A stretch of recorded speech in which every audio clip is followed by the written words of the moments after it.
Helipad నిర్వహించాల్సిన బాధ్యత ఎవరిది, బందోబస్తు ఏర్పాటు చేయాల్సినటువంటి బాధ్యత ఎవరిది? జిల్లా అధ్యక్షురాలు ఇచ్చిన 41 మంది లిస్టు పోలీసు యంత్రాంగానికి ఇచ్చింది ఎస్పీ గారికి. మీరు అందరినీ నియంత్రిస్తారు, ఈ 41 మందిని మాత్రం అనుమతించండి అని. మేము కోరింది ఆ 41 మందిని. మిగిలిన వాళ్ళందరూ వచ్చారంటే వైఫల్యం ప్రభుత్వానిదే, పోలీసులదే, లేకపోతే మాదే.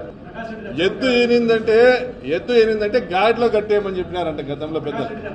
మరి ఈ జిల్లాలో ప్రజలు అందరూ చూస్తా ఉన్నారు, మీరు కూడా చూస్తా ఉన్నారు.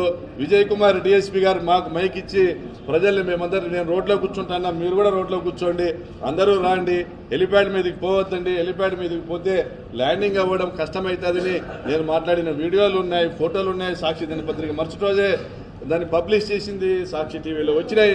మిగిలిన ఈ మధ్య బిగ్ టీవీ కూడా వేసినట్లుంది. మిగిలిన ఛానల్ కూడా వాస్తవాన్ని ప్రజల దృష్టిలోకి తీసుకొని రావాలా. వాస్తవాన్ని మీరు కప్పేసి అబద్ధాలను ప్రచారం చేస్తే నగర జనము నవ్విపోరండి.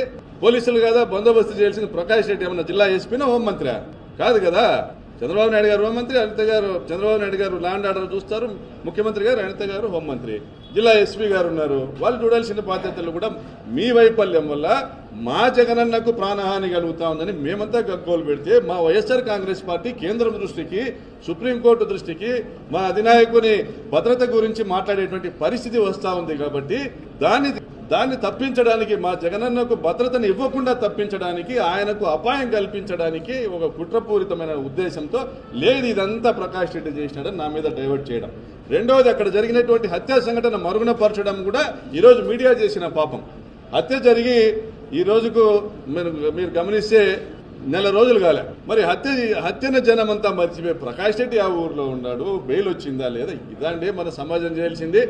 ఒక నిండు ప్రాణాన్ని బలిగొన్నటువంటి ఒక దుర్మార్గపు రాచరికపు రాజ్యంలోని అరాచకాన్ని ప్రశ్నించాల్సినటువంటి మీడియా ప్రతినిధులు సమస్యలను తప్పుదావ పట్టించి డైవర్షన్ పాలిటిక్స్ చేసి ఇలా జరుగుతున్నటువంటి ఘోరాల్ని, నేరాల్ని ఎత్తి చూపుకోకుండా ఇది బాధ్యత రాహిత్యం అనేసి నేను భావిస్తాను.